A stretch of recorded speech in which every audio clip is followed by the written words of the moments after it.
Hi everyone, I'm Sween Saini, career consultant, life coach, and clinical psychologist. Being a counselor and psychologist, I meet so many people every day. I used to listen to their own traumas and suffocating thoughts and their difficulties in their personal lives and in their career also. So many people, they are sending me questions, queries, their shortcomings and difficulties in their daily routine.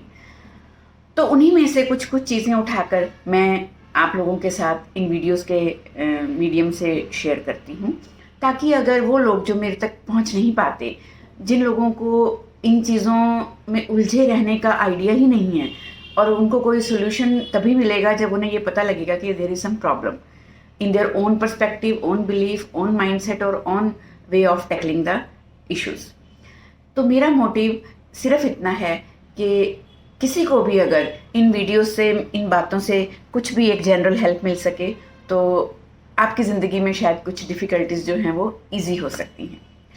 तो ऐसे ही कुछ questions पिछले दिनों मेरे पास आए, जिनको combine करके आज मैं 4-5 एस्पेक्ट्स को एक ही चीज़ से आंसर करना चाहूँगी. फॉर एग्ज़ाम्पल, जैसे एक बच्चे ने मुझे बोला कि मेरी जो गर्लफ्रेंड है वो बहुत रिजिड है, उसको मूवी थिएटर जाना पसंद ही नहीं है. मुझे मूवीज़ देखना बहुत पसंद है, but she never likes to spend time in movie, watching movie. जबकि कोविड के बाद तो रिस्ट्रिक्शंस के बाद बड़ी मुश्किल से थिएटर खुले हैं. एक पर्सन ने मुझे लिखा कि मेरी वाइफ जो है वो बहुत कंप्लेनिंग है, she is getting upset about this and that thing every day. And I am tired of explaining to her rationally कि why it is not what she thinks it is. और ये मेरे ख्याल सबके घरों में होता ही है, बहुत कॉमन जो एक सिनेरियो है. तो मुझे लगता है कि जैसे मेरे को अपने बीइंग साइकोलॉजिस्ट होने से पहले, जब तक मैं एक टीम लीडर या एक सेंटर मैनेज कर रही थी सिर्फ, तो मुझे भी लगता था कि ये पर्सन इतना कॉन्फिडेंट होके क्यों नहीं बात करता है, ये पर्सन टाइम पे फीडबैक क्यों नहीं देता है. जैसे अभी मेरी टीम में एक पर्सन है who is very reserve and very being myself, he tries to be himself all the time. तो हमें कई बार प्रॉब्लम होती थी, why he is not involve in team, why he is not comfortable with taking pictures, why he is not comfortable sharing our content on his social media and all that.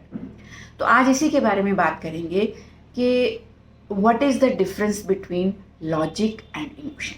क्योंकि यही question मैंने अपने coach के साथ share किया था, तो उन्होंने मेरे से यही दोबारा पूछा था कि आप बताओ कि आपके लिए क्या बिगर है, इमोशन और logic. And being a rational at that time when I was learning so many things and I was in a transformational process, तो मैंने झट से बोला logic every day, any day. So he said no, emotions are way more powerful than logic. And then I was confuse कि जब मैं emotional थी, मैं सब चीज़ों को इमोशनल एंगल से देखती थी, तो लोग मुझे कहते थे you are an emotional fool, you need to grow girl, be a realistic, be practical, people are not so much sensitive as you are.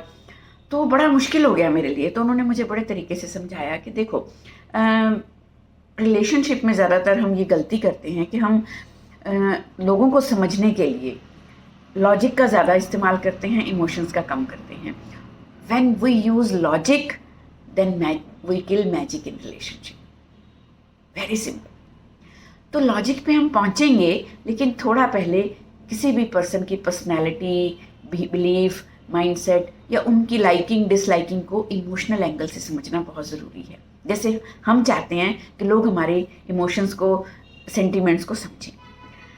तो it made so much sense and I felt like I was turning away people by being so logical. Earlier I was too much emotional, then I was too much logical. तो जो ये सवाल मैंने आपसे पहले share किए, तो उसमें अगर हम वो गर्लफ्रेंड वाला सिनेरियो देखें कि अगर उसने बोला कि उसे मूवी पे जाना पसंद नहीं है, तो going to movie is a bad idea because she feels staring at screen for continuous 3 hours doesn't make sense when we both are sitting together. 2 लोगों का आपस में टाइम स्पेंड करना बिल्कुल भी हर एक के लिए लॉजिकल नहीं हो सकता कि वो स्क्रीन की तरफ देख के और मूवी देख के हम निकल गए और अपने अपने घर चले गए. I feel same in relationship. Basically, I would prefer to spend much more time in some other way with my better half. इसी तरह से जैसे अगर मेरे टीम मेंबर ने कुछ अपनी पर्सनल वीडियोस बनाने को मना किया, किसी स्टूडेंट ने वीडियो फीडबैक देने को मना किया, तो because they are scared, they may be scared, definitely they may not, they may be scared कि लोग उनके फेशियल एक्सप्रेशन, कॉन्फिडेंस या कम्युनिकेशन को जज करेंगे। तो पहले मेरा उनका ये फियर निकाल के उन्हें कॉन्फिडेंट बनाना ज़रूरी है, देन मुझे लॉजिकली उन्हें स्ट्रीम में लाना इम्पॉर्टेंट हो सकता है। First of all they need to overcome that hesitation, resistance. तो जो एक वाइफ के साथ एक ट्रबल है कि she is always complaining and she is not happy with anything, उसमें भी कहीं ना कहीं हमारा उस चीज़ को रैशनली सोचना कि ये हमेशा कंप्लेन ही करती है, इसको हमेशा एक चीज़ समझानी पड़ती है, because on the other and the other person in relationship always telling her why you feel like that, why you behave like that, why you say like that, why you complain like that, without understanding what she is feeling inside. So first of all, sitting together and understanding emotional trauma, emotional baggage, emotional setback, and what's hurting inside, which is the source of complaint, that is most important.